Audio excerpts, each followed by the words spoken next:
Melanie at 6, and now we are Here we on are. regular board meeting at 7. So with that, at 7:08, I will call the full school board session for our regular board meeting. Sorry, let me get my agenda. Okay. Is there anything here? Start with the Pledge of Allegiance. So, all right. Ready to have our newest student member lead us off? Lainey, right? Yeah. When you're ready.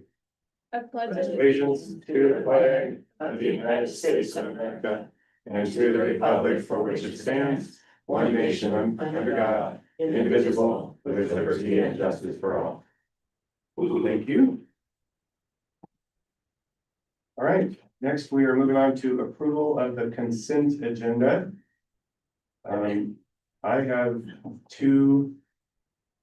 one thing. In the, so Michelle, in the minutes. For the last meeting, item 1B6 references. This, this was talking about how we dismissed complaint number 9. We had at that point had 8 complaints and you had 6 in there. Okay, So I'd like to get that okay, corrected. There were 8, and then the 9th one is one we dismissed because we'd already really resolved the issue. right. That was my only.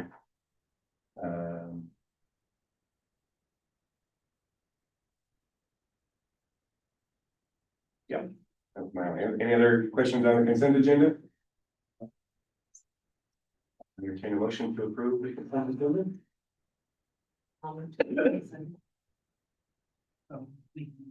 Well, she did, and you seconded. You right on top of it. We'll take that and get that. what it was. Aaron M. and Sandy. Okay, any objections to the consent agenda? Seeing none, passes unanimously. Thank you. Any changes to the agenda? I have one request. For. The agenda items on the back where it says, M superintendent's goals. I just got information about the strategic planning, and when we met last time, we talked about. Kind of, I was looking at coordinating superintendent goals with, kind of where we were with strategic planning.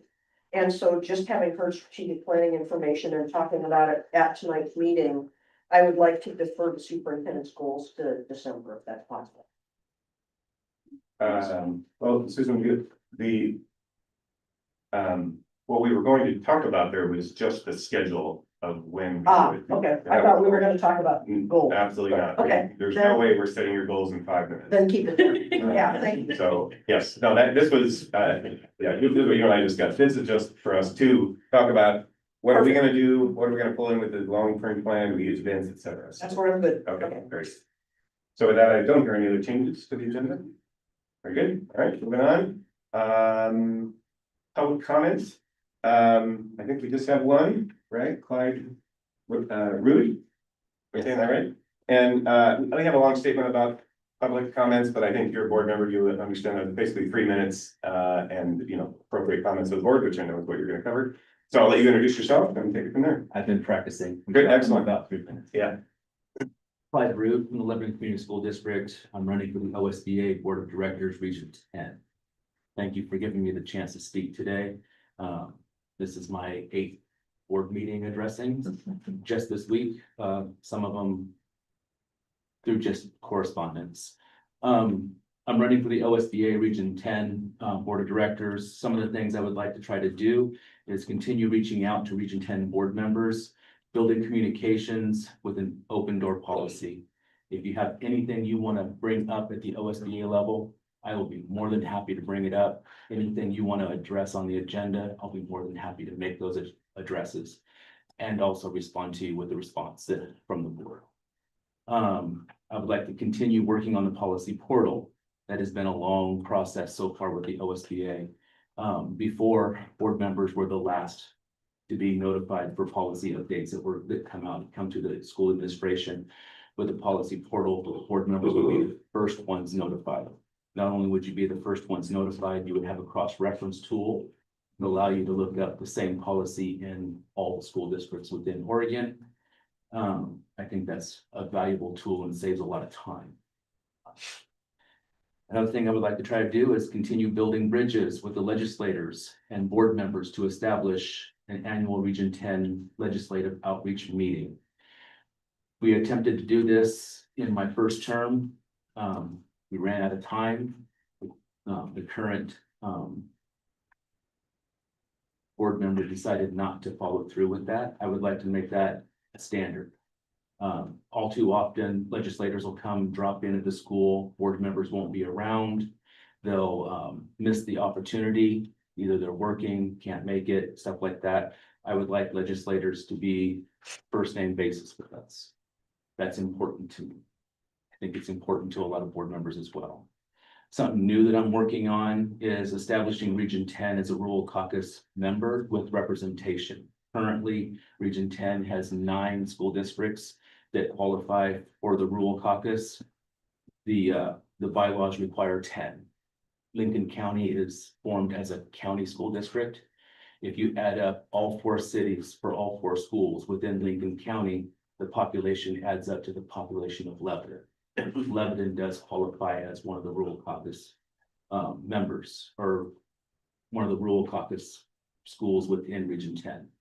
I would like to try to redefine the definition in order to encompass a county school district within a region to get representation. Bottom line, your voice matters to me. Together, we can bring needed change to Region 10, school board members, and all students. Great. Was that 3 minutes? Yeah, well within, well done, thank you. Thank you. We can ask questions, and have given. I'll just point out that we're Region 10, I don't know, how many regions are there, should know that. 14. 14, that's about what I said. Yeah. Yeah, thank you, I have to do that, someone write that down, the minutes,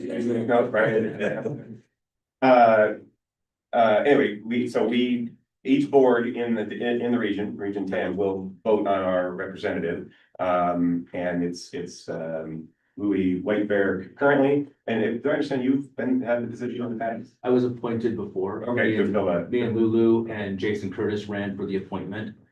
I won the appointment. Last year running for the actual election.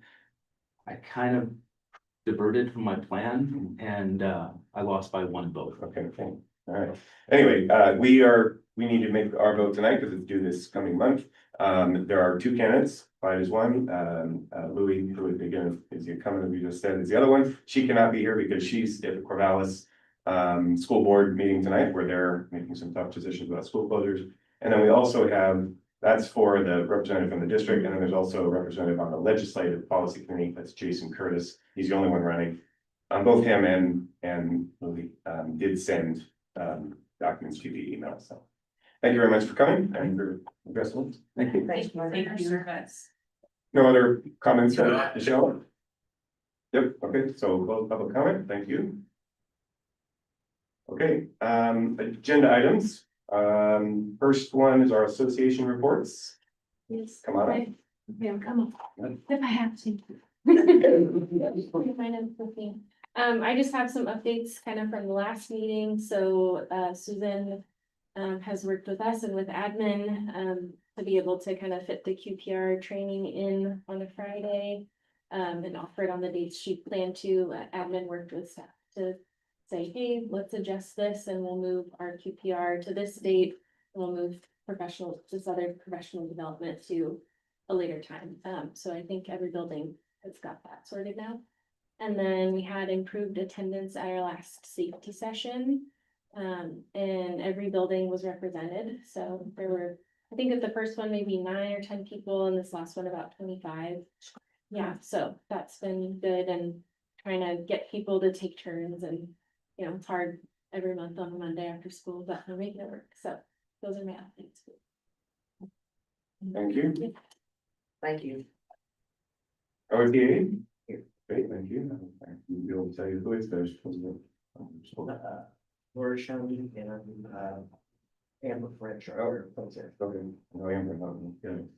Okay, moving on, thank you. I'm in my place here again. Student government report. They win. We're still doing working on it. good. Uh, It's going. Well, this isn't supposed to be you, right? This will. Yeah, no. Our ASD. Yeah, I'm working on it. Oh, do we have an ASD? We have co-presidents. Yeah, well, that's great. Okay, we just getting them here is the question. Okay, very good. Well, tell them if they don't show up next time, we're gonna talk about them extensively. That's right. All right, next one is LBL ESD presentation. You must be Nancy Griffith. I am. Hi, I'm Nancy Griffith. I'm the Assistant Superintendent at LBL. And you should Yes. have We all have these? these, yes. And so on that, you'll see there's just the district executive summary. So you've got two board members that are regional for you, Lori Greenfield and Denise Hughes Taffen. And both of them are new to our board this year, so it's exciting to get some new people. Then there's just some information on your ADMW over the years compared to the rest of the region or the region total. And then on the backside, just the different services that you all receive from the ESD. And I know personally, because I'm also in charge of strategic partnerships, your family support liaison, Peggy Ring, and behavior consultant, Angela Folletti. And I know they've been working very closely with your whole team. So gotten lots of feedback that they're really helping the district out. So that's great to hear from me, and also for you. And this is the information that I have for you, but I wanted to make myself available if you had any questions about the ESD, or in December, you're going to be seeing our updated local service plan. And so I'm here to see if you have any questions. We were just discussing, well, the Kings Valley Charter School here in our last hour, the enrollment numbers, which we. Aaron, I think shared, OPV shared 37,000 students lower than today in 2025. I see we're at, the ESD is at the lowest it's been in the last 6-7 years. Yes, and it doesn't look like that's gonna get any Yeah, better. they're at the- Yeah. Well, as we were discussing, Philomath is level. That's awesome. We will take that, because I've been on the board when we were on the decline, and it was quite miserable. It was after the 2008 crash, so we got the double whammy of that. Yeah, I remember that. Don't worry, I'm gonna be complaining about that for a long time. Okay, that's. Me too. Yes, Okay. yeah, that's fine. I will too, because we cut days in Medford, so. Yeah, that was our solution here, and I Yeah. hated every bit of it, but we never cut a program, and so the hours came back, the programs never left. Other questions? This is very nice little snapshot for sure, this is very. I think for me, it's pointing out that, I like our relationship with the ESD. We put a lot more money from from our district into support services that the ESD provides. Because it's worth it to be able to get the quality of staff that we can get. For instance, we can't hire it would be difficult to hire a school psychologist all on our own and have that person work for the Florida School District. So there is an economy of scale that allows us to be able to put that extra resource into making sure that we've got more of school psychologist time, we've got more of family support and more of behavior specialist time. And instead of paying our own district staff, we're working with the ESD to be able to supplement things that we're already getting out of our tiered services. And we, even with our size, because we're kind of that mid-range,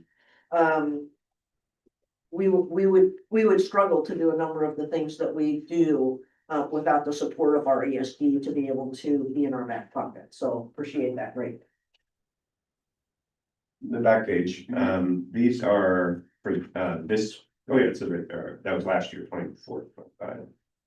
Yes, Yes, the okay. data is last year's Yes. on how many students they worked with, or how many tickets Okay. you had for Okay. tag, or, I mean, all that is all for last year. But the list of ESD staff serving districts, that's this year. Oh, I see, the services are this year, and the numbers. Okay.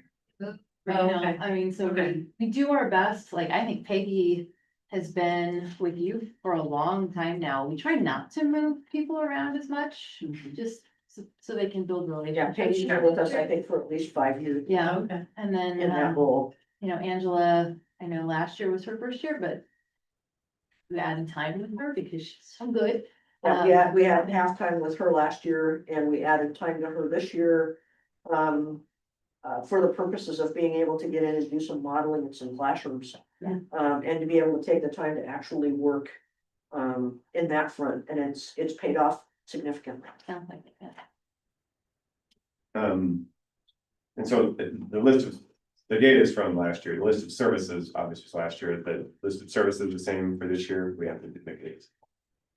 And a long time for me, so is it, we just paying a flat rate for these services, or is it by student hours, or? It depends Depends on on the the service. Yeah, sure. You know, like so we try, it's not a direct. Yeah. Like, this person's worth this much, that person, we try to average. But our behavior consultants are all very experienced. Right. And our family support liaisons are younger. Mhm. To pick up my meaning there. Yep. So sometimes the costs are different between the Sure. different services depending on the average of the people that work in it. Great, any other, because we're all electronic, I would love to get this electronically. Yeah, we You can- can, you know, so Send you that have to it you. to show. I don't know if you. I've got it, so I Okay, can make sure. email it to me. I just Yep. would like to put it, quick reference, because it is it's a good quick reference. Great, and then just before I go, I just wanna say to you all that Susan is just a gift to work with, and so thank you for having her as your superintendent. Excellent. Do you feel the same way about, maybe? Nancy's my buddy. Yeah. Go way back. Thank you very much for coming out. Thank you so much. Okay, moving on to what our superintendent lovingly refers to as school stuff. Agenda D, so we have the library media services, Rachel Baker and Hobart.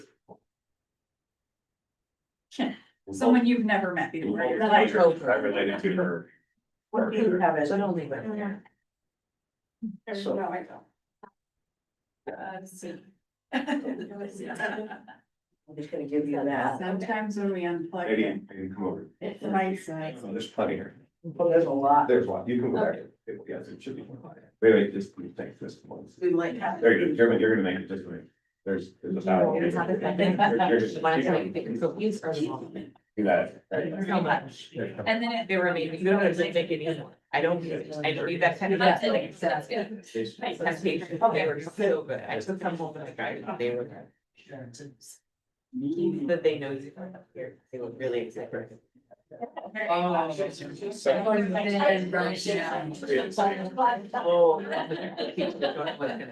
maybe tomorrow you need to do. top. Yeah. I was gonna say I need to go. Help teach them.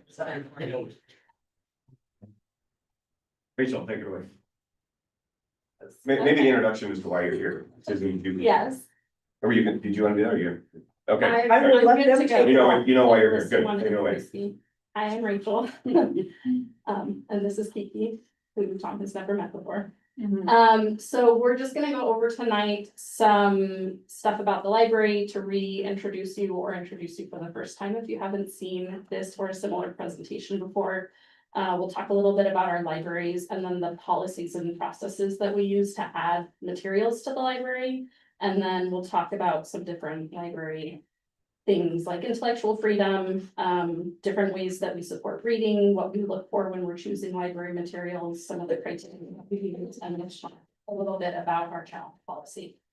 And if I can just interrupt for a second, the policies will come back to the policy committee, because there are all policies on library acquisition and instructional materials acquisition. And so felt this was also very appropriate at this point in time, given things that we're gonna be looking at. So what I have in here is inclusive of what we currently have and not necessarily what we're gonna include in the near future, but it's based on what we're working with now. So again, I'm Rachel Baker. I'm the district library media specialist. I have my master's in library and information science. And this is my second year here at the district.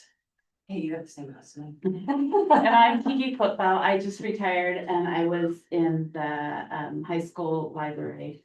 And I'm just here to help Rachel out. She was here last time we did the presentation, so I'm very appreciative that she came back to do this with me. So in our school district, we have 5 libraries. We have one here at the high school.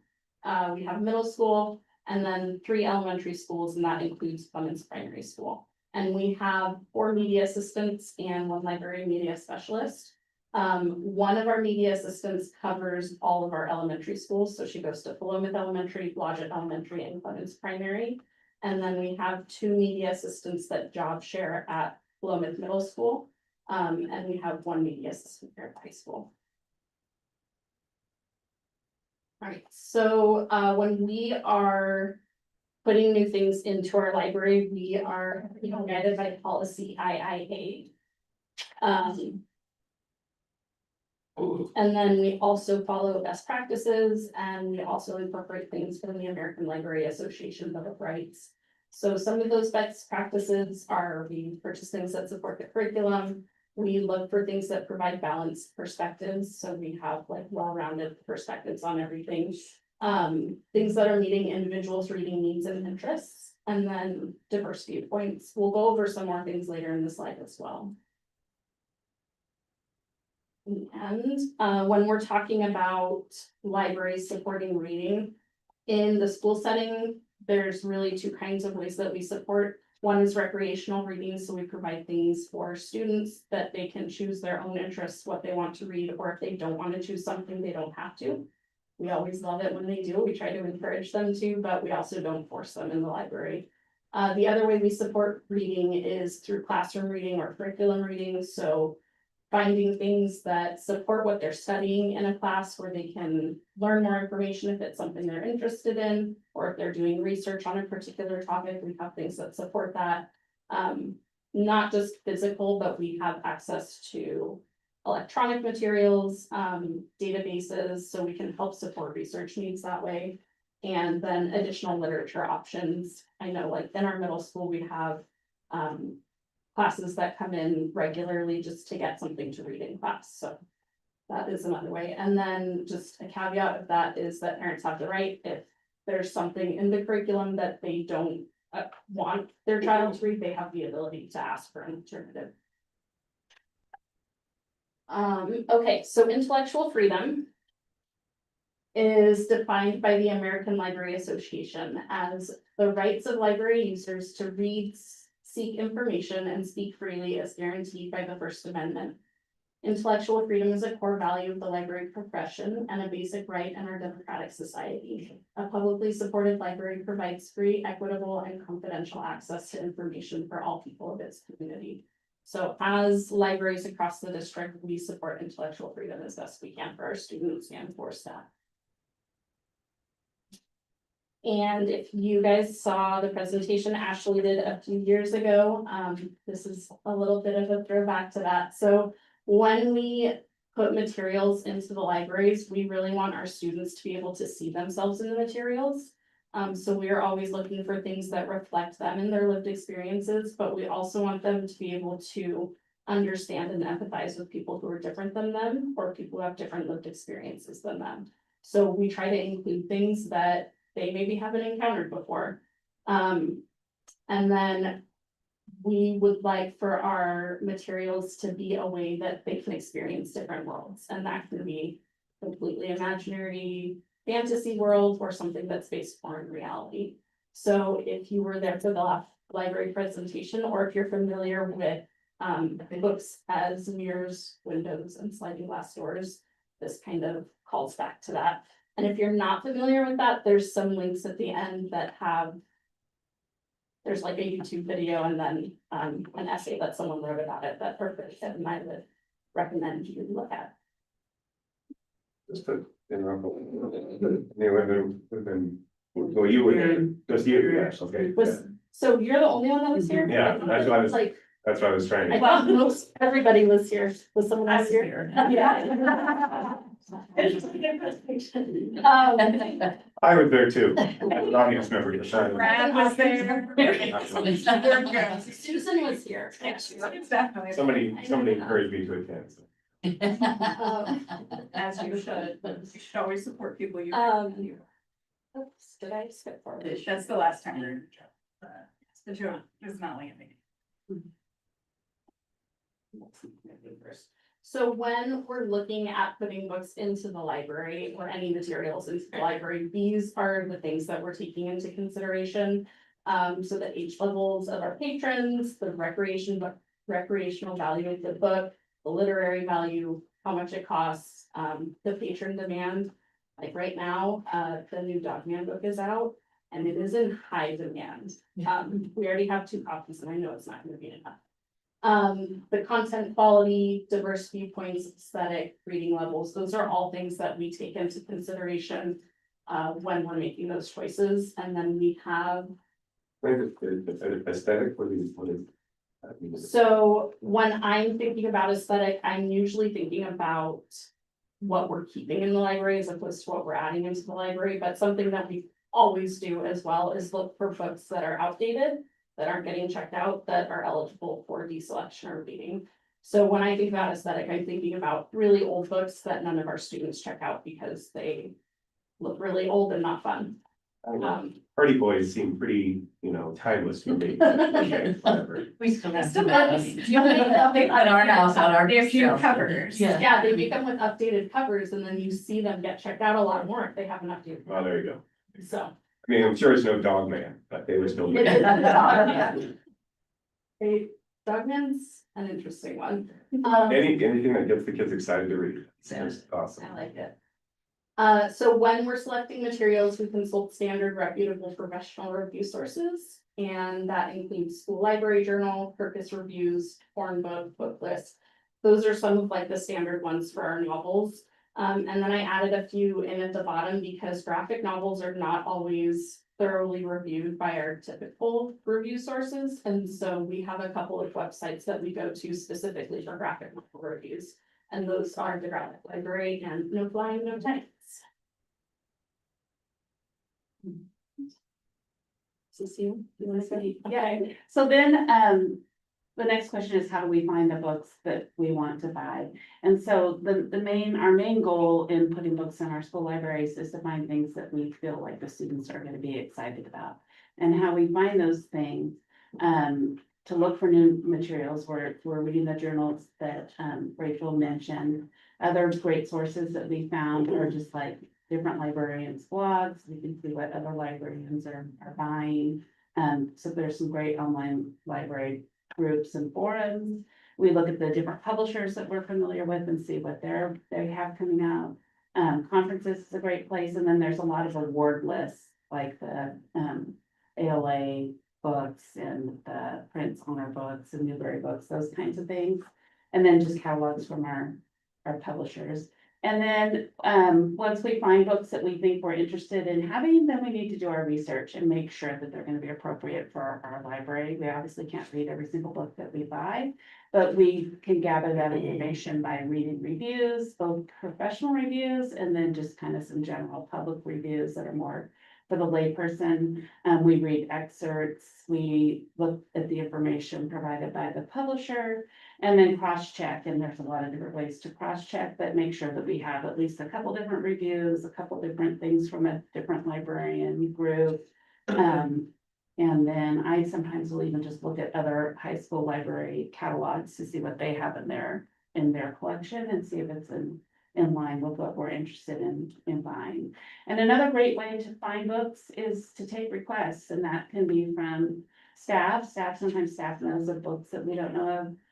Recommendations are a huge place to get good ideas, because if students are excited about a book, then we should be excited about it. But then we have to make sure we do our due diligence on all the other points where we make sure that it's appropriate for our library. And then, of course, if the community had a great book that they knew about and wanted to tell us about it, we'd love to talk to them about it. And then another way that we also can kind of think about what books we need to buy is to look at our different collections and see where we're missing. Like if our fantasy section is a little small, then we'll decide to focus on that for a buying cycle and see if we can beef up just whatever looks kind of lacking. And just an added note on the researching before purchase, it's kind of a combined effort between the media assistants and me. Where they'll do a lot of the, we want to get this kind of stuff, and I'll add stuff in, and then before we purchase anything, I look over the whole list and review it, so. There's like double checking on it for all of us. We have a budget, I'm sure it's not big, but there's a budget for book acquisition of the 3 levels. elementary, middle, high school. Yes, yeah, in fact, each library has its own. Each library, Separate. yes, that's- yes. Great. But we are also able to move books in between libraries, so if we have something that's really popular at the elementary school. That Blodgett has multiple copies, in fact, we did this earlier, they have multiple copies of and they're not using them, we'll bring a copy in so that the elementary school can check it out. And even we do it amongst grade levels too, because sometimes I'll have a high school student who remembers a book they loved in middle school or even elementary school, and I'll borrow it from the other libraries too. Books in hands of kids. You wanna do this or should I do this? I can do it. Okay. So then once we get the books in, then we have to get them ready to go on the shelf. We use Destiny, which is an online catalog, and it makes cataloging really easy, so then students can find the books that they're looking for.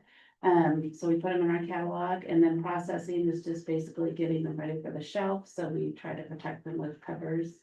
And do a little swag label and stamp and get them all ready. All of our libraries are genrefied, most of our libraries are genrefied. Over the past few years, which is instead of having just all of our fiction organized by author, they're now broken down into genres. So we have like fantasy, mystery, realistic, historical, so that students, when they know they want a mystery book, they can go to the mystery section instead of having to read through all the books in the library to find what they're looking for. And then the last step is promoting. So then we want to let students know what exciting new books we have. And there's a lot of different ways we do that. We do displays, we can do stuff on the daily announcements, letting people know we got some new books in. Of course, the elementary librarian has a lot of opportunities to put books in front of kids and let students know what we have. Okay, so we're gonna get into a little bit of challenging. So if a library material is challenged or someone is concerned about something that's in the library, we follow policy IIA AR2.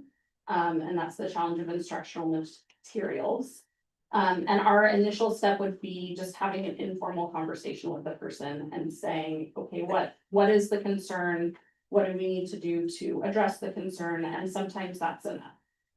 If that's not enough, or they're still concerned, or they're not satisfied with the outcome of that, then the next step would be for them to file a formal complaint. And that form is found in IIA AR3, and it gets filed to the superintendent. So the form encourages the concerned party to give as much information as possible, what they're concerned about. It gives them a way to suggest something else in place of that if they feel like there's something else that would be more appropriate. And then it also encourages them to read the material in its entirety, because context is important when you're looking at something like that. If the form is filed, like a formal challenge is filed, then it starts a process where the book or material is reviewed, and we convene a committee of people to do that, and that committee consists of district employees as well as patrons of that library. And then ultimately, they will review it and determine what's gonna happen with that material. When you say patrons of the library, like students are involved in that? Or are you talking Yes about- and no. So, I mean, if it's a challenge at like the elementary level, I don't know how much students would be involved in that, but we might ask like a high school student to be involved in that. It kind of depends on the situation, but yeah, as much as we can, I think it's important for the patrons that are the ones that are accessing the materials to have a say in whether they would appreciate having access to it or not. It's kind of a weird place to be too, because they're all minors, and so like their parents are responsible for them, right? So we want to make sure that their parents' concerns are being heard as well. The policy outlines some pretty specific, that the committee has to be made up of a good cross section, so it's pretty clear and pretty inclusive. And then I know this came up last time Ashley did the presentation, but whoever is in charge of that library is generally not included in that committee process, but we would probably try to include a library staff member from another school. A quick question, is this policy one that OSBA has sent us to review for updating? based on the legislative changes that just happened. Those are ones that are coming back to us that I They'll asked be coming Rachel to soon. review. And that was one of the reasons I wanted to do this, Okay. was it gets it in front of us when we're gonna have policies to be able to look at. Okay, I wasn't, OSBA had a chance to review it yet. Yeah, this is the. The ban on book And bans. the book banning. Yeah. Yeah. Yes. I'm curious about one thing. If there is a book that's being challenged, is it pulled from the shelf while that process is complete? It's No. still, It's supposed to remain on the shelf until the review process has been completed and they say, yes, this book stays, or this book needs to move, or we need to get rid of it entirely. okay, I'm just curious. And then. Like move in the middle up to the high school. Right, yeah. And then these are just links to some of the policies that we discussed, some of the documents that we discussed, the YouTube video. And I can send this out to all of you guys if you want. I'm trying not to take up too much time, but I'm happy to answer questions, or if you come up with questions and want to reach out to me. I can always come back at a later time too, if that would be helpful. So, yeah. I have questions. Mhm. So when you said it, read books, I Yes. assume that means like you're taking the ones out. Yes. So, what percentage of books are weeded and or added on like an annual basis? And is that how your budget cycle works? Is on an annual basis, you're looking at this, or you mentioned that you're reviewing and looking at new books? So best practice is to look at specific sections on a predetermined schedule. So, and that varies depending on which section you're looking at, because like if you're looking at nonfiction, things that are in technology are gonna be dated a lot more quickly than things that are in history. So you need to review technology a lot more frequently than you do history. Kind of the point that we've gotten to is we need to look over like our entire collection and go through and get rid of things that are dated and create space to bring in new things. So it's like a constant, and some of it just happens in like the day-to-day library operations where like you see something on the shelf and you're like, huh, that's broken, let me pull it off and take a look at it, and hey, this isn't one that we would even add to the library collection anymore, so let's just get rid of it. And then, so that's part of it, and then some of it, like last year, I started a big reading project out at Blodgett to make space for some new stuff. We have one going on at the middle school in the nonfiction section, so. Ideally, we're doing it continually throughout the year, but we also have like larger projects where we take a look. For a more extended period of time that we dedicate to it. Those books that are pulled, are they donated somewhere? or It what depends happens on the to book. them? So. Any that we can, we put out for free for the students to take, or for the teachers to take and use in their classroom. If they are outdated to the point that like they have misinformation in them and we really shouldn't be sending them home with people. There is a recycling place at OSU that will take books that we try to utilize as much as possible. Sometimes depending on the condition of the book, they're put in the trash. Right. If they're gonna be in, yeah, we don't recycle those. You're obviously digital now.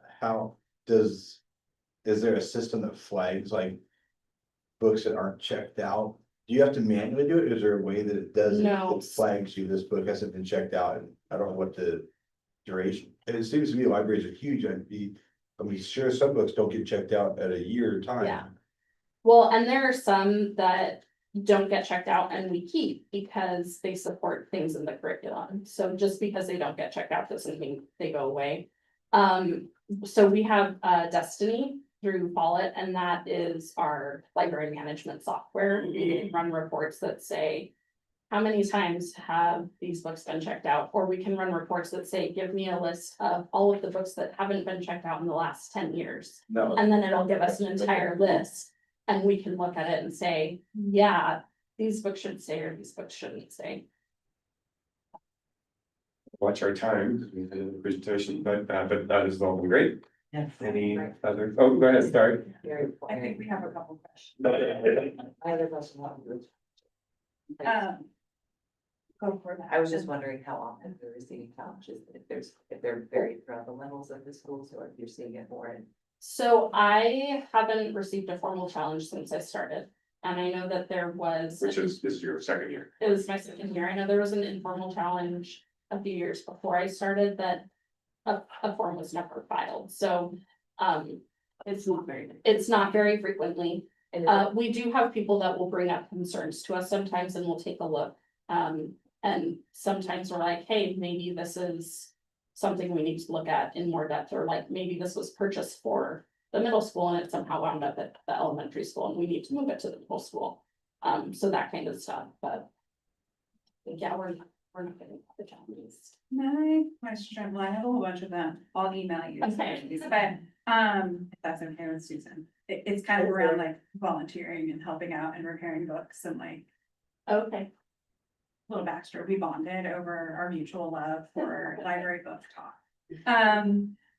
How do students at the academy get books? Because they don't have their own library, do they just request them digitally or? Yes, so they'll reach out to us, they have access to, well, again, they have access to all of the libraries in the district, but they can check out stuff from any of the libraries, and the staff members there know how to search the catalogs online, so they have access that way. One thing we've been doing the last couple of years is we get multiple sets of OBOB books at the high school. And then after that OBOB season is over, we have multiple sets of OBOB books that we don't need to keep in the library. So we generally send a set to the academy that they have to basically. Oregon Battle of the Books. Okay. Sorry. All the acronyms, there's a lot in education. Yeah. Okay. My only other thing, is not directly a question for you, but I'm curious, this is sort of a policy question also. I know we have a policy around not having like classroom wish lists and things like that. But I wonder if we might revisit that to have a library wish list available online for people who might want to buy books and donate them to the district, or as a way to add What is that? What books do that you they might mean? want to get. What was that about? We have, I looked after. I talked to a teacher at the barbecue. To make sure that teachers could put up a classroom wish list, and we do have something somewhere, I don't remember which policy, I'm so sorry, I'll look it back up. That says that that's a no-no without permission. And so I think we might want to revisit that policy also, given the current state of the world and funding and. Right, and some of all that's a those Jennifer things. thing too. Oh, it might be a Yeah, tax that thing, it- okay. I don't know that it's so much tax, but it's. There are reasons that she is connected, so. Okay, Jennifer, Griffin. yeah, the businessman. yeah. And from what you're articulating there, yeah, that doesn't make a lot of sense. If the teacher has a book she or he knows, it's gonna be valuable in the classroom, but teachers kids are gonna be interested in, why couldn't Yeah. they request the library? Ultimately, the library. Not a big to- wish list, Right, right, but from- from- So it feels like you guys have to vet. Yeah, yeah. Before they go to the classroom. We don't have books for the classroom, just for the library. Oh, okay. That's why I say the library. Oh, okay. If a teacher wanted us to, we could certainly look at that, but generally they have very good experience with books and their own interests and things that they've read and know what their students will enjoy. And then I very desperately want to come volunteer and do a. Something. You are. I'm such a nerd. Know which librarians you follow on TikTok. The PTO is getting us a cover lunch. We're all very excited about it. Number one, it's helps you repair the spines of books when they're great. It's a book toaster, yes. Thank you both very much. Thank you guys so much. Thank you. Principal Bell. Excited. Thank you. Thanks so much. Needs to manage a bookstore, I'm very much. Yeah. All right, we're here to get a update on the Talented and Gifted program. Yep, somewhat, yeah, thanks for having us, I'm Steve Bell, principal of middle school and functioning tag director as well. And with us tonight, Mike Pico, the advisor, tag advisor at the middle school, and Alice Eldridge, tag advisor, at the high school. Further, we have another tag advisor, in the district, that's Kaisa Valkener-Skauskas, and, she is at the elementary school, she can't be here tonight. But we're glad to be here and just give you very brief update in tag world. Each year, the legislation comes out with some updates that we need to do. One is update our tag plan, which we've done and submitted. So there's a new tag plan for this year on the district website. And so you can view that if you want. So it's a thrilling document. But two other updates for this year that came out. One was that we need to have a place on the website for tag input forms. So for instance, sometimes parents will want to think their student is talented and gifted, or maybe it's a teacher or someone else. So it's a way to put information out there so that it will land in front of our desks, right? And so we've created a Google form for that. We're in the fine details of getting that finished up. So it'll be on the website. So it's open for anybody really to submit someone if they know the child they want to put there. So and then the other part of that is, it's very subtly attached to that, is that school administration need to advertise that opportunity. And so those are sort of two updates for this year. Not very big. And each year there's some little tweaks that come out and we go, this is a good idea. Why has this ever existed? So now it's just little details that we keep adding to what we do to make sure that we're putting good information out for people and opportunities in what we do. So identification is a big part of Talented and Gifted program. A lot of that happens at all levels, primarily in elementary schools where, we have a lot of students at that age. We do 2 universal screeners, and one in 2nd grade and one in 4th grade. And then we also take input from staff, from parents, from other normed testing that we do a couple times a year. And so our advisors look at those and sort of glean, the top 10%. And then from that 10%, we have discussions and look at the top 3%. But it's not all just on testing. And so that's where those conversations come about. So that's what we worked on a lot in some of our meetings across the levels is making sure that we are identifying the proper ways that we're taking in more than just test scores. Because test scores don't tell us everything, we know that's for sure. And so that's a lot of the work we've been doing that's sort of behind the scenes to make sure that we're doing a very good job. And then what we brought for you tonight, which is a little more exciting than just paperwork, is what we've been teaching with our staff. And how do you address talented and gifted within your classroom? And it's through depth of knowledge. And so depth of knowledge, as referred to as DOK, is really just a way to make sure you're varying your teaching and your instruction. So as you kind of meet kids at where they're at, for how deep they want to go in their learning and learning acquisition.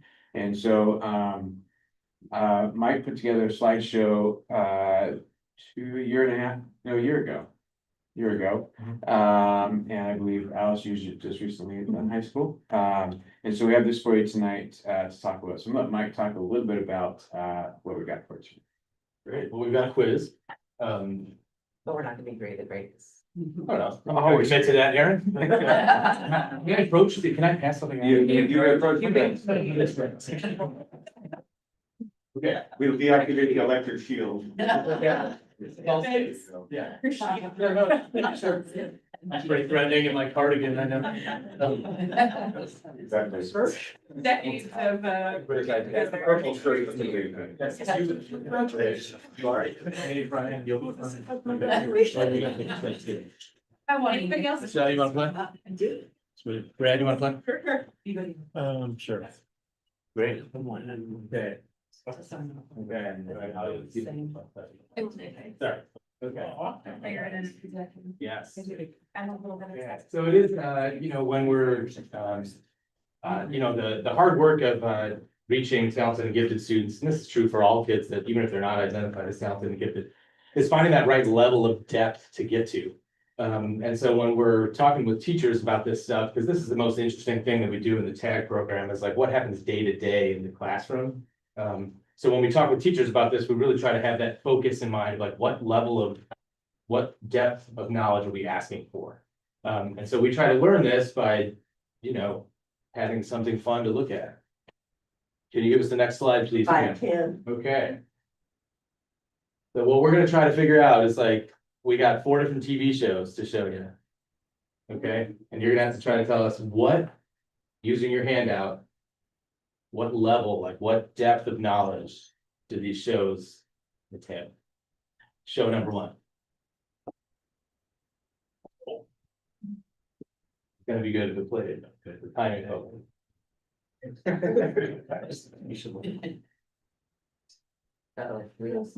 Yeah, yeah. Share with sound. Hang on. Okay. Oh, He's going to. What? That's because I'm trying to Okay, hit it's the one button here. For the sake of time, Jeopardy is where they ask questions. The answer, you ask the question, right? Is. So. I'm gonna give you the answer, right? Okay. Volume, because I always have to keep it off for the meeting, so. It's actually how you're sharing your screen in Zoom. You have to make sure you're sharing it with sound. You can try it again and see if that pressure or not should drive around. Friends, Can I have friends for 4, please? in one episode, we learned that Monica has 11 categories of V's, including guest, fancy, and fancy guest. Andy, Water towels. that's right. Friends for 600.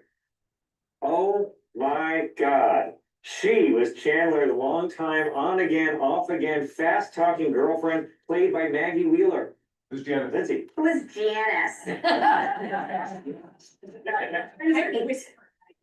Rachel claimed that Ross cheated on her, but in reality, Ross liked to remind her and everyone else of these 5 words. Lindsay. What is, we were on a break. Yes. For 2.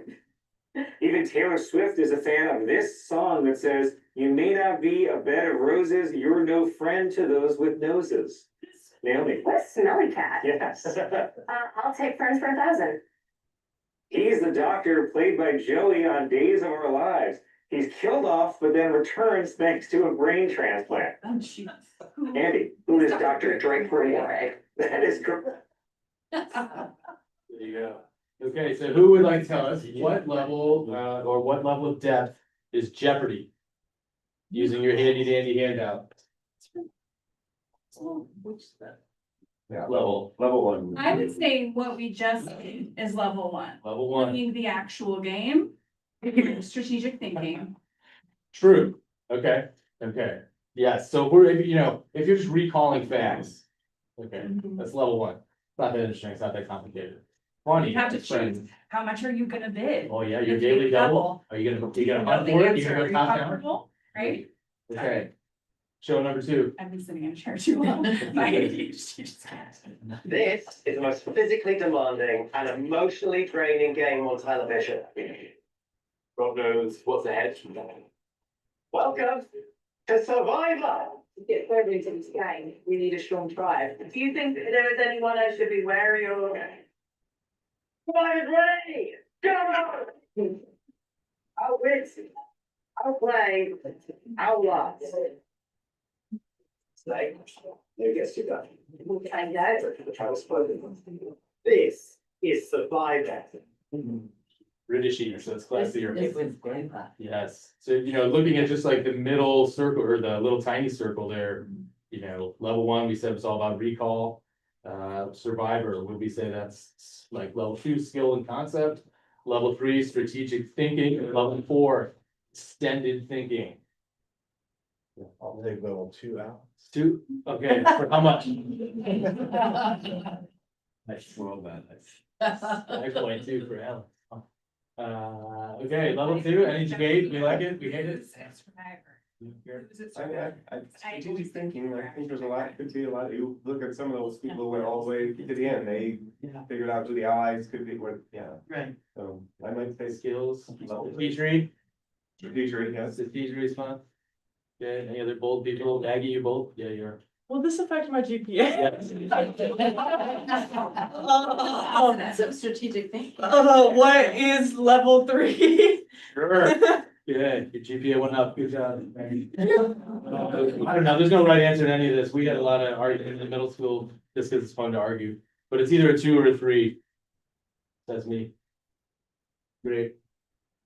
Cliff number three. So the reason we argued two, just to get different, Go ahead. was you were given rules Yeah. in Survivor. Right. And you had to achieve a result with the rules in place. Very. And you never- So we argued for quite a while, so level two is where we demanded, but it is interesting when you talk about it, you can today vary from 1, 3 to 2. Very Sure, sure. sure. Yes. That was muted. Oh, I see. Release 3 cans for your final dish, and you'll have 15 minutes to prepare that dish. Trying to make tasty food with canned goods is asking a lot, and I'm thinking that it's going to be an extremely difficult challenge. You know, when my family was homeless, the food bank really helped us a lot, so, you know, I'm not scared to cook out of a can. Remember, if you win this challenge, you'll be immune from elimination in the next. You have 15 minutes. And your time starts now. Got it. Please, ma'am. Thank you. Nobody wants to watch another 5 Oh, minutes. 5 more minutes. No, nobody wants that. Okay, all right, what are we thinking? The first time. Recall, skill concept, strategy, extended. I would lean into level 4 because of applying concepts and applying all of your vast knowledge to know how to make food taste good, except for Marcel, he just complained the whole time. Well done, okay. Well, level 3, because my strategic thinking, you did 1, 2, 3. Even 3, I mean, very linear. I like that. Yeah, Yeah, let's. I'm with Brian. that's- Hey, yay. But I certainly, I think it definitely straddle the two. Yeah, 2 and 3 were super messy for us sometimes, could be a 4, I don't know, you know, okay, let's go to the next one and then we'll, okay. Scrub Daddy. That's my favorite. Of the Scrub Daddy, the cutest but most high-tech scrubbing tool in the world. Today, I'm seeking a $100,000 investment in exchange for 10% equity in the Scrub Daddy business. It's the greatest kitchen scrubbing tool you ever used, because Scrub Daddy completely changes its texture by just adjusting your water temperature. Let me show you how that works. Here I've got some hot water, here I've got some cold water. When I immerse the Scrub Daddies in hot and cold water, a complete transformation occurs. Now, to show you that, I've got 10-pound weights. Here, under the 10 pounds, it's soft and compressible, and that's like a sponge. That's for your general scrubbing applications. But here, check that out. It's hard and firm. That's gonna be for heavy-duty scrubbing applications. We burn on brownie gravy, tomato sauce, cheese, and mustard onto a glass stovetop and a stainless steel pan. I'm gonna take a Scrub Daddy, and you're gonna see it's just gonna attack right into that burn-on mess, scrubbing it right off. And remember, I'm just using water here. There's no chemicals at all, and it's gonna cut right through that. It won't scratch any of your surfaces, but it will clean them beautifully. Now, Scrub Daddy's not really smiling anymore, so I'm gonna put it here in the warm water, and in just a couple seconds, voila, he's back to bright, fresh, and clean every time. Sharks. There you go, basically, Scrub Daddies. Yeah. Okay, yeah, I actually, Why, that's really another. but it's not too late. I know a guy, no. Okay, Shark Tank, what are we thinking? 1, 2, 3, I mean, we know where Ryan's going, let's be honest. I think if you make it a Shark Tank though, there's a lot of steady thinking there, because you gotta have a plan in place and. For sure. Besides our order of 1, 2, Yeah. 3, 4, there's just in general, Right. Shark Tank versus Friends, I mean, come on, let's think of these. Are we levels. him or are we the sharks? I'd say how you scrub or whatever it is. Yeah, I mean, if I put myself in the shoes of the sharks, of the investors. Level 4, right? They're gonna connect this to other opportunities in the market. They're gonna, obviously, they're critiquing whether this guy's telling the truth or it's all a sham. There's this information, plus what they already know, plus, other investments, how they performed in this market. So, yeah. I'd go level 4. And because of Ryan, it's your 4th one. I mean, it should be the 4 anyway. For sure. Well, so, and for, besides obviously just having a couple laughs, because that's always great, but for us and using this practically, like trying to ask, and I know we have done this at the middle school many times of where were you living this week? Like when we do our, like a Friday check-in on tag stuff or whatever, we'll go where were you living? Were you living in Jeopardy? Are you living in Shark Tank? You know, like how much time are you spending in those areas? Cause like, you know, it's not reasonable to always be in 4. It's not that 4 is the best and just always live in 4. But we also don't always want to live in 1 either. And so it's about trying to like have some visuals, have some reminders of, you know, with our content, where we live and what are we asking kids to do and demonstrate their learning.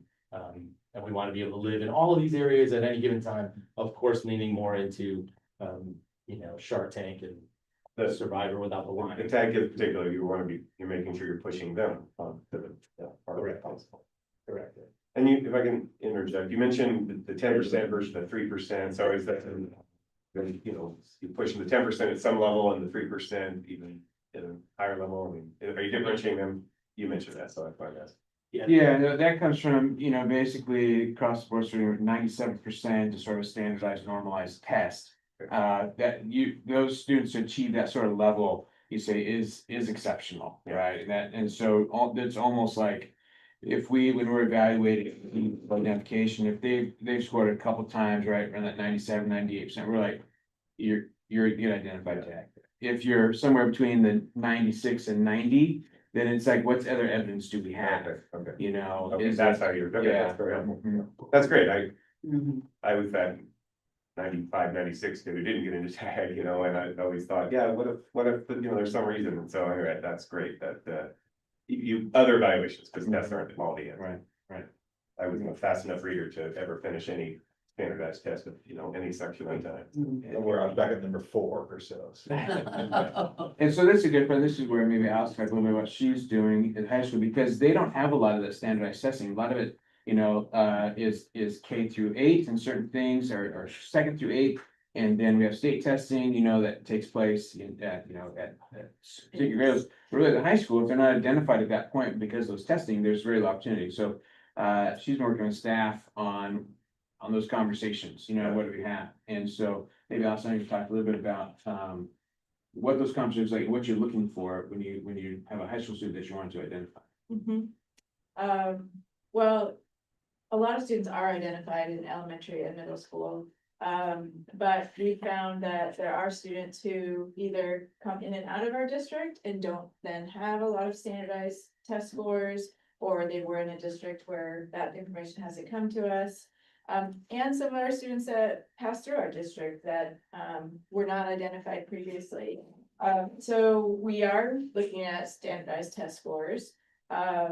We have offered, because a lot of our students have not done a test that evaluates intellectual giftedness. And you maybe can say more about how that works in the elementary and middle school. We have a test. We determined a test that we can use for that, so we've offered that as a possibility when students are referred.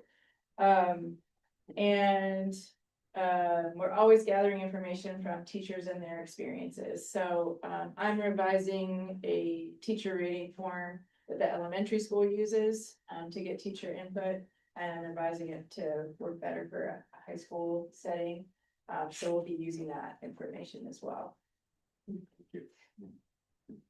Yeah, when we set the vision of graduating every student, we had a 5th grade teacher, former 5th grade teacher on board at the time, and he pointed out, you know, by 5th grade, every 5th grade teacher could tell you which 10, 15 students were the ones at risk not to graduate, right? And so it's like, we knew that then, why can't we really get to the point, right? And I would think it's the same on the other end, right? There's, you pull the teachers, you've got to be able to come up with, yeah, these are, and even if you don't have the standard testing, teachers have to have the assessment that, yeah, this kid stands out.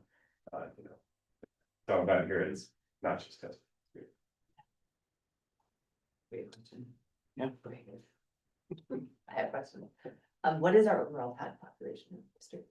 Do you have a sense of that? Yeah, so elementary school right now it's 23, but that's without 2nd graders. 23 Students, 23 22 okay. students, so it's about 5.75%, I think it's something, but and so, but by the end of the year, there'll probably be 2nd graders identified, so that number will grow just a little bit. It's about, there's 6, I think the number is like 6, 7, and 10, 3rd, 4th, and 5th grade level. And like for middle school today. Yes, we just did a new round of identifications actually, so the middle school's up to 31 students right now. That's just under 10%. And high school has 34 students right now. And we have several like in referral. So Assessment, yeah. And so do we see a carry through from elementary to high school? So are we like, about, because you said, somebody said, I don't know who said, that I think you were saying that we are working with teachers to like, try to meet kids where they are within the classroom. Are there any pull-out activities for tag program, for tag students? Or is it all within the classroom? Yeah, no, it varies from building level, and how it works. A lot of what we try to do is have stuff in the classroom, but we also know that sometimes it's the event or it's the thing that gets kids excited. And so, yes, at each of the levels, there's different activities that are provided. And Mike now talks to people at the middle school. Mike has something every month. We could, Yeah, middle school, we do, it's really like a social club, like we call them tag outs, it's a tag hangout, because I'm a dork, but like Yes. that's it, so we just, they. Strong. Yes, kids, during the lunch and advisory hour, once a month, kids have the option to come and hang out, for their lunch and then. Stuff, like we have a STEM card thing that we usually build things on, or some kids are just hanging and talking with each other. Sometimes we're very lowbrow and just do some really dumb stuff too, but it's me. It's shocking, I know, Aaron, but generally, it's really, the idea is really just find that community, because sometimes like it, if you're built a little different, sometimes you feel a little lonely, and I just want to look after that, especially that you just feel like you have a community. I think that's outstanding. I mean, athletic kids have teams, literally, they're joining teams, right? And where do the more academic kids, it's awesome. And at the high school, we have usually 2 events per trimester. One of them is more of a social gathering, and then usually one is more of an enrichment activity. So, for example, tomorrow, Tom Thompson and the some students from the robotics team are coming, and we have an event where our students can transform like a regular pencil into a musical instrument. So learning how to like MacGyver something into something else. So that's our enrichment activity for this trimester. In the past, last year, we went to a concert at OSU. We almost always go to the engineering expo at OSU at the end of the school year, where all the engineering students show their projects. So I try to have some variety in the offerings, some hands-on and some things that you might not do otherwise. And our kids, they, like, can they, like, if they are identified, can they choose, they opt out?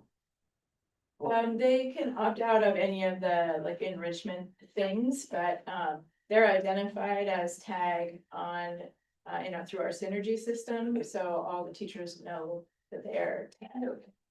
So, I mean, they could choose, they could say, I don't want to be I don't want identified. to tag out. Yeah. Yep. Yes. Okay. Okay, thank you. And I just wanna share my appreciation for the fact that you're not only looking at test scores, because self-disclosure, while I enjoy taking tests online for fun, as I mentioned a couple of minutes ago, I, as a child, and I was a tag student, we didn't call it tag, we moved a lot.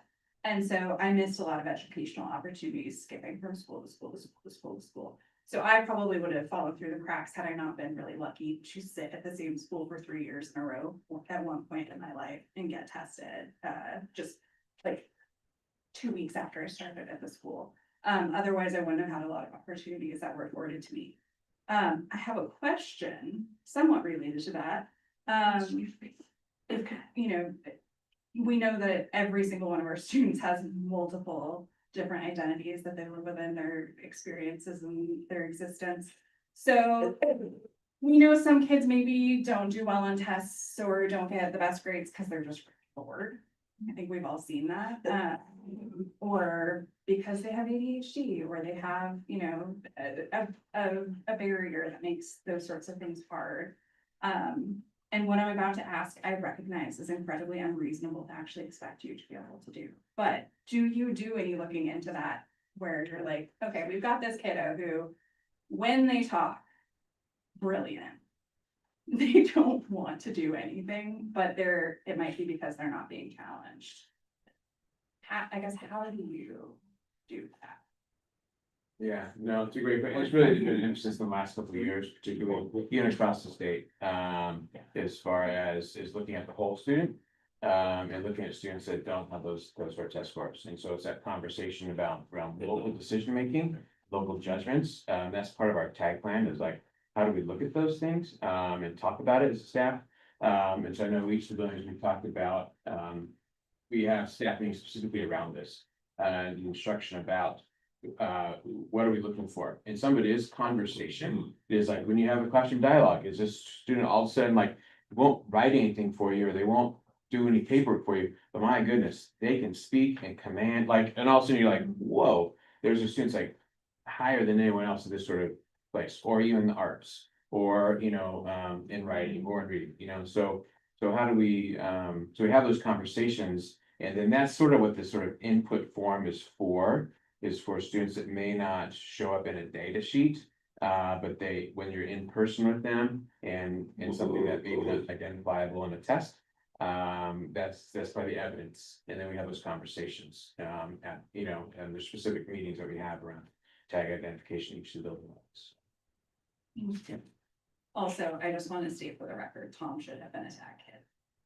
I'm actually intensely offended on his behalf. I'm actually mad about it. I actually had, I have vivid memories of taking the test. And sitting there, it was a one-on-one with some teacher about it. See, if we would have been in school together, I would have said so many things Well, inside my head and not out loud to your teachers. Okay, we got quite a bit more to cover. Anything else? That was very helpful. Thank you. Very Thank you insightful. so much. 10 years ago, when I was on the board, the tag program didn't exist anymore, and I am very excited that it has been slowly growing its influence in this district. So, outstanding. Thank you. Okay, moving on.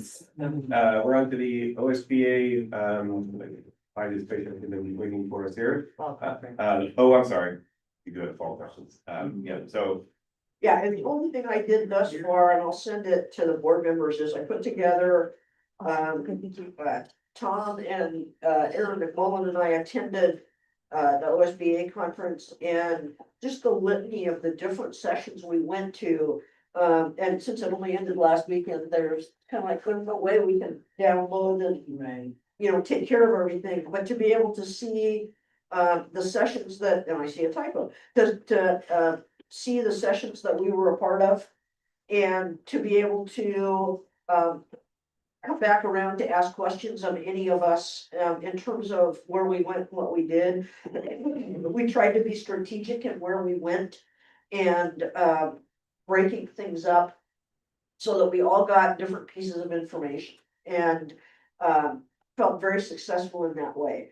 The other thing is that Aaron McMullen and I went to the ESD Regional Roadshow, and that's where it's just simply OSBA updates, state federal policy updates, and being able to just have conversations. So there's been opportunities for us to engage with OSBA. I will share this with you, but wanted to be able to just provide information on a variety of topics that we can say, we want to talk more about that, or what did you get out of it, and be able to get more. The other thing I'll say from this is we had some students attend, not our students, unfortunately, we had things that kept that from happening.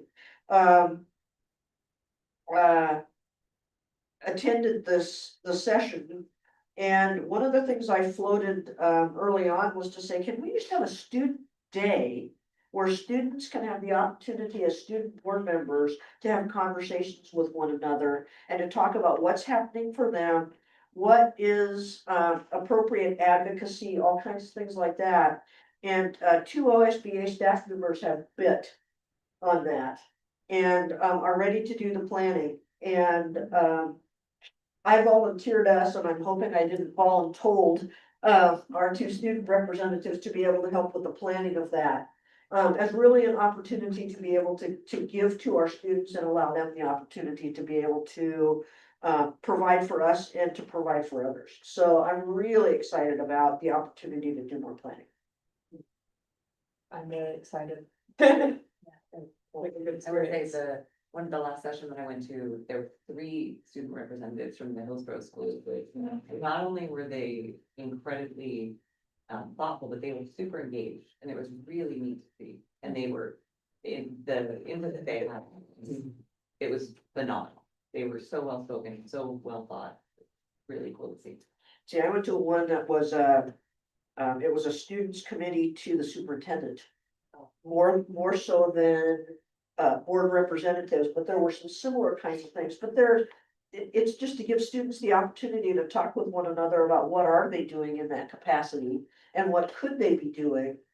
And hear their voices. yes, to hear the voices was just perfect. So I'm really looking forward to it as an opportunity, for some really good things, so. The one thing I will share is, there is a requirement for every board member to attend public meeting law, once a term. Seems to me makes more sense, at least in the first year of your term, kind of pointless to do it the last month of your 4-year term. But I think that's all the requirement is once in your term, and I believe the same is for the government ethics laws. I think those are the two, and they both have to be, you have to do it once every term. So do we have anyone else? And I think you can just do it online. I sat through a session up there, but, They also host a webinar like yeah. couple times a year, Yeah. or 3 or 4 times a year even. We maybe. don't know our status on that. I have completed This new term, okay? Okay, so.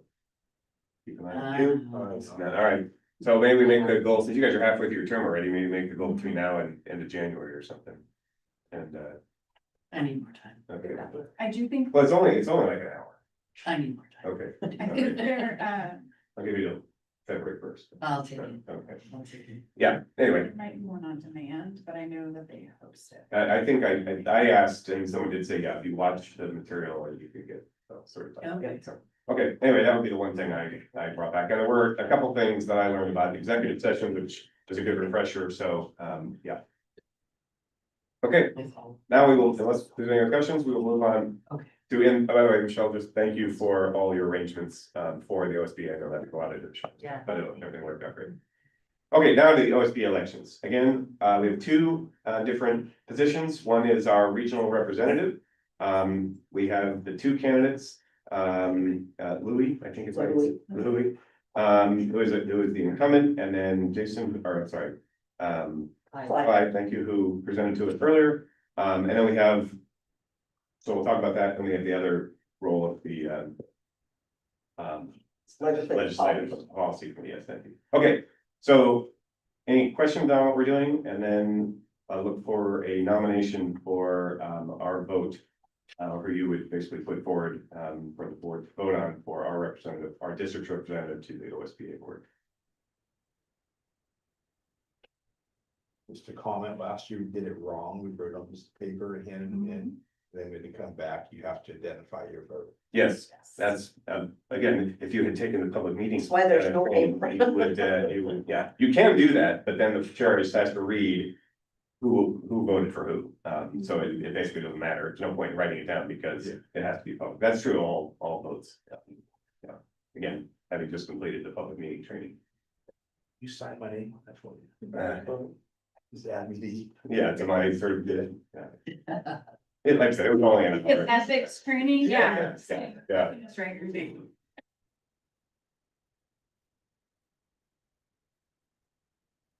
So I think Clyde brings some great background and some good perspective on what he would like to accomplish. I've interacted with Louis, and that's where I would give my support to, but again, I'm just one person, so and I won't, as the chair, I won't make the first motion, so. Well, I would move that the board votes to support Louis' bid for this position, just because of, again, similar to what you said, my personal experience working with her on separate. Okay, that's one motion. Should we need a second to move forward? I'll second. Okay. So with that, we'll vote to see if that passes, and that's what we would go with. If we don't, if the vote doesn't carry, then we would obviously open up the nomination for Clyde. Okay, so all those in favor of Louis Whitebear to be the OSBA representative from our district? Okay, 4-1, so that'll pass. So Clyde, sorry, I wish you the best of luck through with the other districts.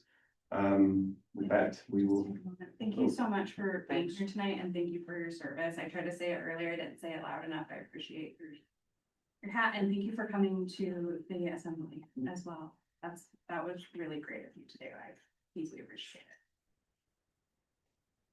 Okay, with that, we will move on to the legislative. The legislative policy. Policy, thank you.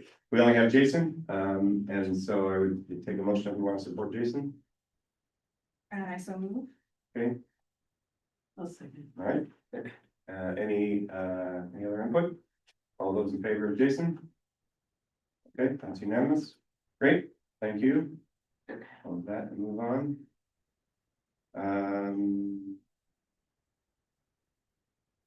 Superintendent's report. And I'm gonna give most of my time to our Special Education Advisory Committee, who's here this evening and has patiently waited. Thank you very much. Just wanted to, and I'll send this to you also. Yeah, your usual recording is not in the packet. right? It isn't in the packet. Part of that was I was trying to get it done. No, so no, my I just want to bad. make sure, no, I just want to make sure I'm not missing. it. No, you're not missing it. So, just put a couple of recognition days, and then there was, a piece of information in your packet, which was a letter from our Special Education Advisory Committee. And, Barb has helped tonight, which is good, to be able to talk about that proposal. And just some of the general information about the work of our Special Education Advisory Committee. So I'm gonna be quiet and let you roll with it. Roll with it, okay. So I'm Barbara Nealons. I am the Special Education Advisory Committee Head Chair. Or SEAC, which I'm probably gonna refer to it a lot as SEAC because it's way less letters or words to pronounce.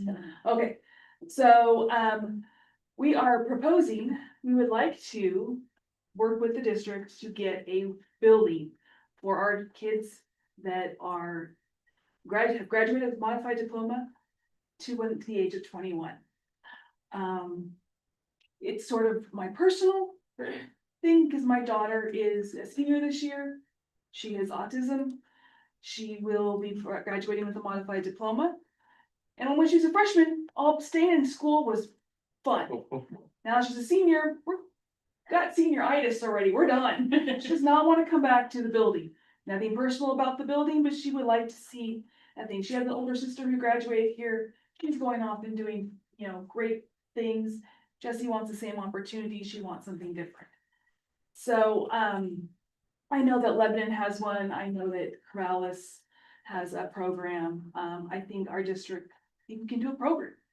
I have a board that's been with me we made it through all the way through COVID. Yeah. Doing online Zoom meetings and sticking together. We gave a lot of books is what we did during COVID. We kept getting more and more special education books and we had a lady that was her thing. She went and found us books, we voted on them and we put them into the district. So that you'd have that, the kids would have that thing, they'd have that mirror to look at. So that's why we're here today. We wrote a letter. Chris is with, besides advisory recruiting, you were with which company? With Work Unlimited, we do services, employment services, DSA for over 18. So when the kids leave school, I want them to come to us. We have a pretty robust employment program. That's basing Corvallis. Yeah, and I'm the employment manager there. And started a STEM program there. A DIY program there, teaching kids how to build, use tools, repair things. Really want to grow that program, but with the idea that we could contract with the district to provide a lot of the DSA day support activities, programming, of getting those young adults out into the community, teaching them how to ride the bus, teaching them employment skills to get jobs. We provide job coaching, we help with job development. My daughter, I'm a parent here in the district as well. Been here since her freshman year. This is our 4th district we've been. So we were, for the special education building, the transitional team, it would be more of the life skills part. that these kids are still needing, they still need to learn how to use a washer and dryer, how to cook a meal, how to plan a budget, how to get on that bus to go to the grocery store and buy yourself. All these kids are never gonna drive. I can guarantee you don't want my daughter driving a car. Eeny, meeny, miny, moe is not a way to decide whether you're gonna hit the gas or the brake pedal. So that's what we're looking for. We're looking for that extra, and the kids, they need to be out in the community. We've got a great community. I think they'd really get behind having our kids come in and do things, going down to the coffee shop, having some coffee before they go on the bus, or tea, or whatever they want. We've got gyms, we have places these kids can go and do things, and then come back to our building, do a life skills program, work with Chris's team, do those things that gets them out, gets them learning more than what they're gonna learn sitting in the room they've been sitting in for 4 years already. So that's all they do, they sit in that room. Some of them get to be out to the classroom and doing the things in the classroom. I guarantee you, my daughter's gonna be gone with that. So, but that's what we're presenting here tonight is our letter. I just want to add, like I was, Sarpsborg District, we've really been through all of it in special ed, right? So since my daughter was 5, went to that, like, it was a long road, right? Just as I'm finally getting used to it, and I found a home in a great district, she's gonna graduate, everyone in this district's been amazing, and I really applaud Kelsey for having the vision to present us with this idea, because that's why we're here tonight. I mean, we jumped on it. Okay, Can I ask, who else, you guys are missing 2 representatives, what's the rest of the makeup of this, yeah? Well, you're a little small right now. Small. When I first started, we had 7, 8, 9 active members. Community members, the head of the chair was not a parent in the district. And then, COVID. We lost a lot during COVID. We're still trying to work it out, get more parents involved. So the parents didn't want to come back. Some joined us in a Zoom meeting. We had a parent who'd actually moved out of the district who moved back into the area. She came not last month, but the month before to find out what was going on, what's happening. I do have a website that I try and keep up with. Our Facebook page also, not really good with social media. But I try and post every once in a while on it, let things happen. Right now, there are 3 core members. We had 4. There's some medical issues. She won't be coming back for a while. And again, we're gonna be searching. I'm gonna try and recruit this year again. So that's the community and parents, Kelsey, you're right. I should probably come up. Yes. Join the Are there other staff members? Yeah. Well, yes, We invite school representatives to come and share at our monthly meetings. So usually it ends up being our principals or vice principals and kind of share what's happening in their buildings in terms of special education. I think right now we do have parent involvement of students in high school and getting ready for the transition program. So I really want to capitalize on that in terms of like our vision for the district. We have a transition program. We're a small district, so our student population is really small, but under IDA, we have a responsibility and a wonderful commitment to those students to ensure that they do have a wonderful transition into adulthood, and that's really what the transition program is about. So when we have students graduating with a modified diploma, that really is our responsibility, and it's a really wonderful program when we see it, in community and partnership with local businesses and learning how to do public transportation and have independent living skills. And so I think if we could have just a separate space where it feels like our students are going to a different program, they're in a different stage of life, that would really be important for them. They're not coming back to high school. It's not taking classes still at high school. It's really a separate program, and having a separate space would align with that. So where are we on that? Has there been any discussion? I know there's, of course, funding is gonna be a huge part, but even just facility availability. there's some conversation that's been going on. In fact, I met this group this morning, with the move, well, many people know that we looked at Fulham Family Medicine, the old building, and had conversation about that.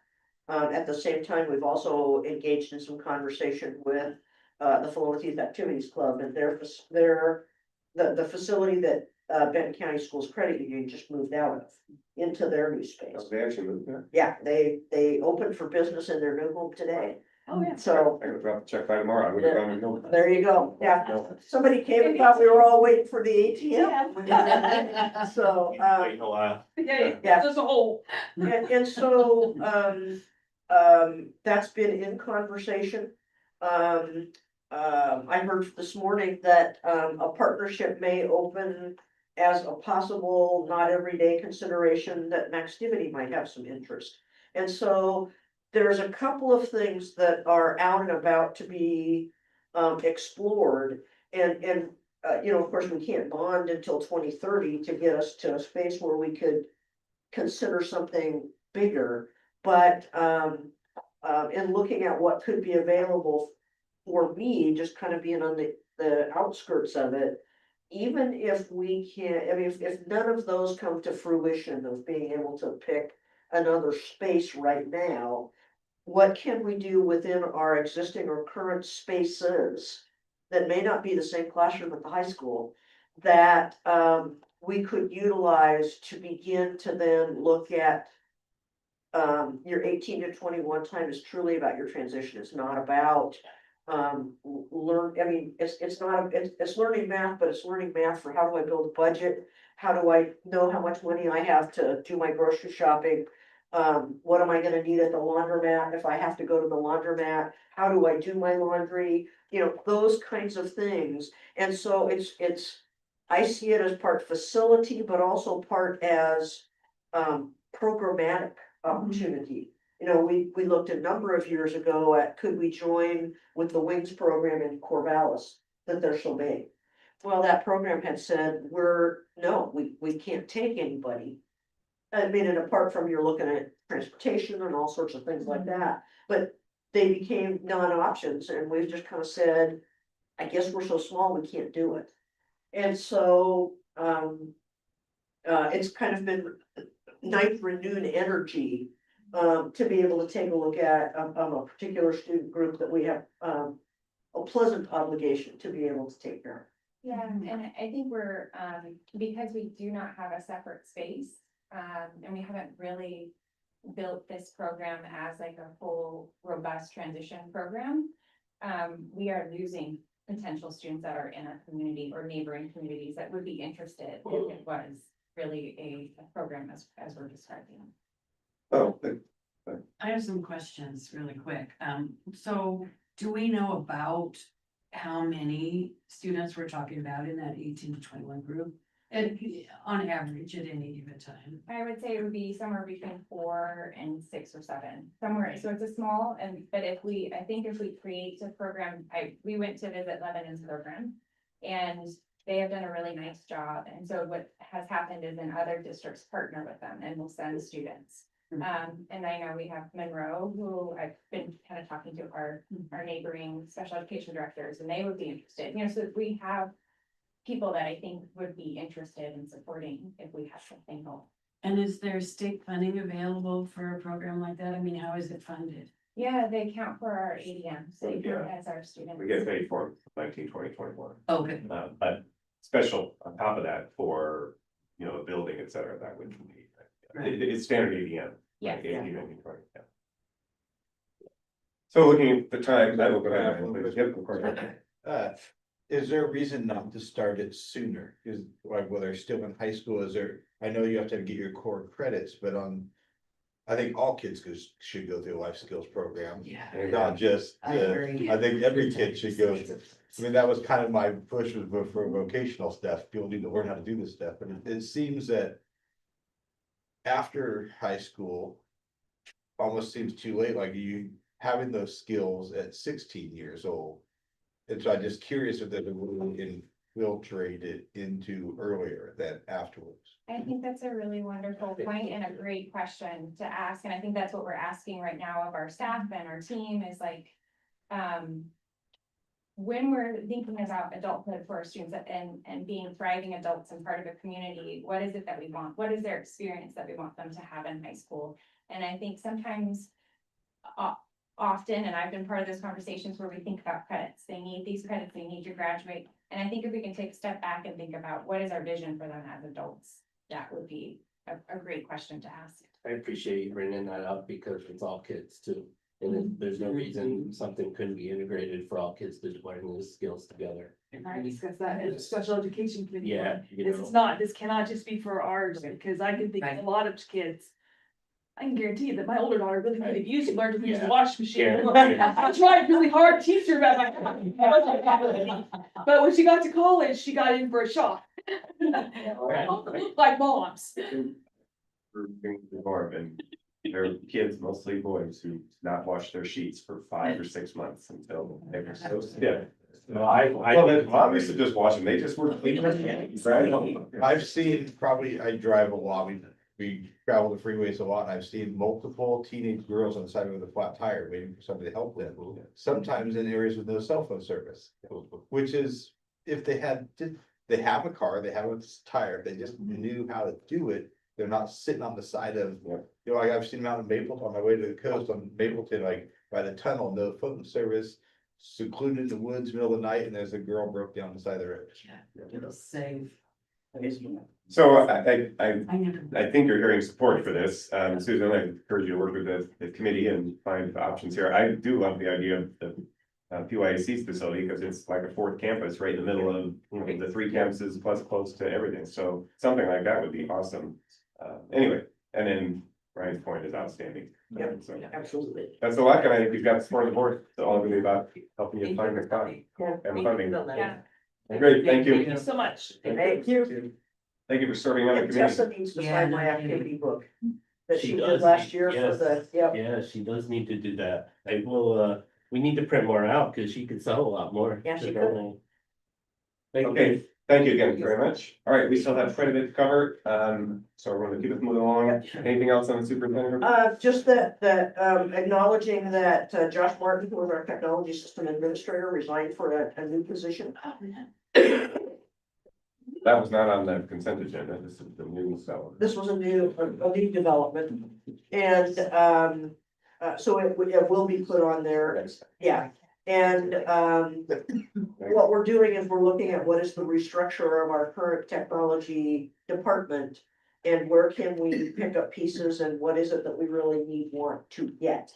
And so we're in the process of that right now. The hope is that right now we've got advertised for, we've got a director, the systems administrator, a technology 2 and a technology 1 position have been what we've had. And our desire right now is to look at hiring a new technology 1 as an incoming and find the ways that we can pick up some pieces. And so that's what we're working on right now. This was the IT director that is stepping out. He's not the director, he was the system administrator, so Oh. Yeah, in the consent agenda. it would have been Josh that was there. Was he on the? But he You know what? I approved put a him, new position. I put him in the wrong spot. Okay. Okay. Because I put him my in wife the thought he staff- left too, so all right. Staff reassignments, changes in FTE, he should have been. So why don't we fix that right now? Resignation. Yeah, let's, because that was in the consent agenda. We need to move Josh to resignations. But let's do that. And can I get a reapproval then of the consent agenda with that modification? We'll just get that done. So moved. I'll second. All right, there you go. Oh, yep. No, we were just. Yep, any Yes. objections? None? All right, modify the consent agenda. We don't want that one hanging out there, so, because I know legally we have to recognize it. Okay, he was the system administrator. That makes more sense. Okay. Philomath Middle School, did an amazing job of, getting the funds needed to be able to, redo entirely their gym floor. It's been a great match of district funds and, donated funds. What a community. I put the athletic updates in here in terms of being able to say we had, once again, students who finished in quite positively in state or near state competition. Cross country, boys were 7th place, girls were 3rd place. We had a champion for the first time in a number of years at Cassidy Smart. Our football finished with a 5-4 record. Soccer, our boys finished with an 8-4-2. The girls lost to Scappoose in the state quarterfinals, and our volleyball team was 6th place at the state tournament. So it gives you just some incredible stuff about how our student athletes are doing. I put in, and like I said, I'll share this with you, a litany of winter celebrations tomorrow morning. If you're interested and out and around at 8:10 is the Philomath Middle School Quarter 1 Honor Roll Assembly, which are always fun. And then we get to the Fall Sports Awards, the Philomath High School Art Night, and then you'll see a litany of winter programs and things like that. So there's a lot happening and a lot on the docket. Our safety series continue for professional learning along with the Behavior Foundations. I put at the bottom, they were talked about a lot at Oregon, at OSBA at the conference. And they're also being talked about at great length in superintendent and business manager circles. And Jennifer and I'll come back around to have conversations in more depth in in December about the Oregon Accountability Bill and the adds and updates that would be requiring of Oregon schools. Also in the Oregon budget, it's all over the place that you may have read. State agencies have been asked to provide reduced budgets for current year 25-26 for legislative consideration. And the Department of Ed released their information last Friday of what their potentials would be, looking at what could we cut at 2.5% and at 5%. With the state school fund looking at a 0.5, so smaller increments to be able to deal with. I've got to do an additional meeting tomorrow and into next week. So we'll be able to provide some more detailed updates. But what we're talking about is the potential for reductions that we've not had since 2008, potentially in an existing school year. And it may not be. We have an education stability fund and we have a rainy day fund in the state of Oregon that can be tapped. And there is some debate about how should or where should that be tapped. But that's the part of the conversation. So we're taking a look at what might that mean for us. And listening to all the pieces of information to be able to know where the impacts are. But there's just a lot of moving parts right now. The other thing that is a catch-22 for a lot of people is that information is a legislative determination. And so we may not know till the end of February or till March what that looks like for a current school year. So stay tuned. I'll continue to get you more information as I have it. But it's busy. So wanted to make sure we put that out there, and then I've got my important dates. So you might not have an answer to this, but when you say that they might not decide until February, March, April, will they claw back funds that have already been dispersed at that point? There is a possibility that some of they've listed in their information, and like I said, I haven't had time to fully digest it. Yeah. But some of the things that we would be looking at, they could pull back from, and then if we keep doing it, then it's how does the district then support it? And so, it's kind of like we're thinking about how do you cut a person in March? You can't. No, because you have really classes. And so part of that we're looking at is and fortunately, we're not in a place where where we're looking at millions of dollars like a number of other districts. And so some of the things for us that could be very more simple is, do we start now cutting back to just essential expenses? And so we're asking people to purchase the things that are needed over and above the things that are wanted. And could that be enough to give us a buffer to bridge a gap. To take care of us for the year. And so it's those kinds of things that don't necessarily have to take us to, they're gonna take away all our money. And it's gonna be a problem. So Jennifer and I are really trying to stay out in front of it.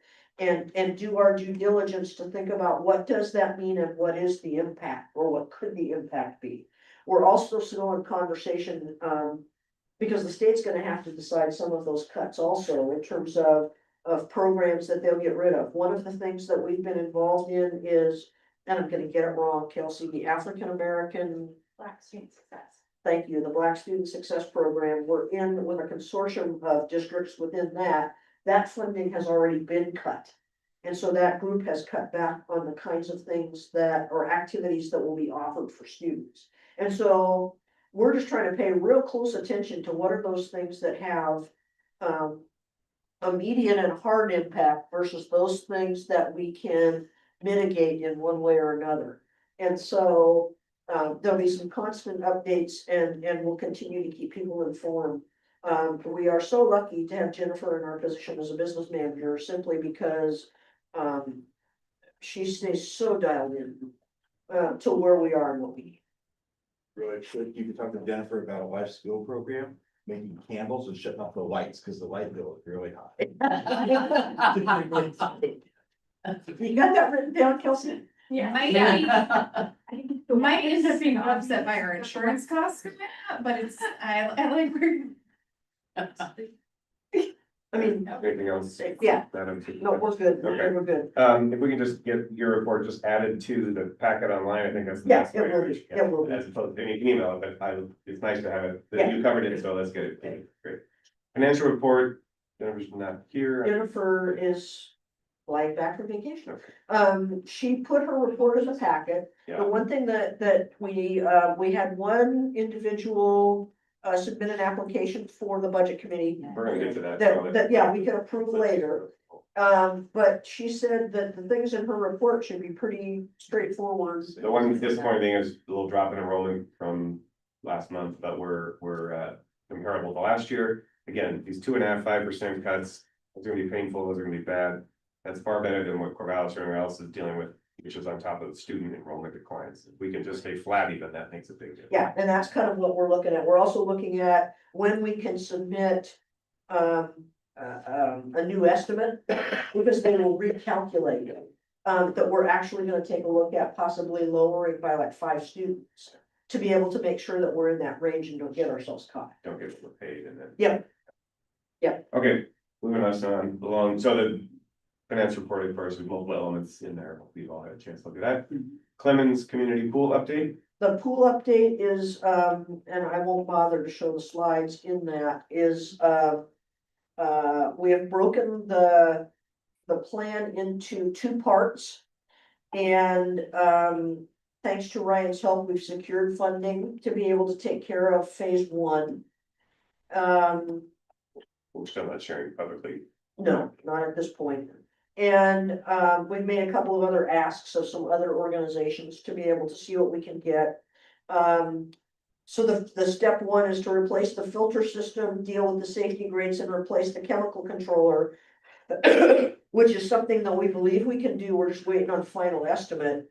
That we can do all the prep work. And virtually in an evening, cut that over to the new items, so there's no break in service, to be able to take a look at that first part.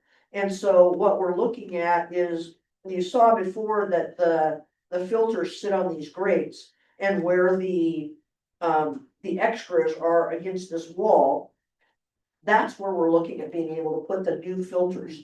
And so the new filter system would go in here. And then instead of the repair of the grates, we're gonna just basically cover it up. And be able to rail it to be able to make sure that it's not the safety hazard that it needs to be, or that it is right now. And the only other piece we would do is along the side wall over here by the filters is, we're gonna have to change that box out to be able to move it out of the way and make it accessible. And so we'll have a little electrical work to be able to get that done. This is just a closer picture of the box, and its space. And so, that will be taken care of, and a new, chemical controller, will also be a part of that. And so those things will all be able to get repaired. And all we're waiting on right now is the final, quote and timeline for the proposed phase one. It's not something that requires, because it's a full bid and getting multiple bids for people to be able to do that. We don't people. No, we don't on this. On the phase two, we will. And I mean, it always makes sense to get at least two. right, and we've been working with a couple, to be able to give us general information, that we've been working on. So, Okay. we're Truly. moving on. Truly, I mean, given where we were in the previous discussion, truly outstanding. O'Reilly's outstanding work getting us funding and Joey for siding us all up and Susan to keep it moving. I will Thank you, tell you, Ryan. I'm a swimmer and, I did a big phone call. well, That's awesome, that's all it took. yeah. Was good. I think I was ready to make a few of those and literally within 2 days I came across, I'm like, okay, well, I'll save mine for the next round. There you go. I trying to get back in the pool. I was a swimmer growing up, high school and college, and so I'm excited to be getting back in the pool now that I'm retired, finding a little more steady pace. And that pool is crowded, and I'm sure that has everything to do with the Corvallis pool being closed. But now I'm, I used to have a lane to myself almost any time, and now I'm often squeezed in with 2 or 3 people. And so that's a great sign for sure. Yeah, and it's really exciting to be able to do that. I've had conversations with Corvallis School District. So they're very well aware of what we're doing, because we're moving ahead with our own. So they know there's no secrets that say we're gonna compete with Osborne or something else like that. That's not in the cards. And so, it's just been great to be wide open, with the conversations and have everybody on the same page and understanding, so. And will we be supporting them at all with full-time over the swim season? Not in the swim season. Corvallis Parks and Rec was charged with finding a place closer to the Corvallis community for them to practice. I don't know. I was gonna say, Timberville, aren't that many? Timberville. Yeah. I've never, well, I guess, Oh. but yeah, I guess, but I never thought about it.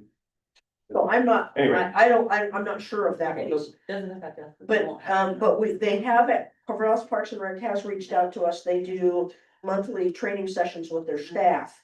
And they want to use our facility to be able to do that. So we're working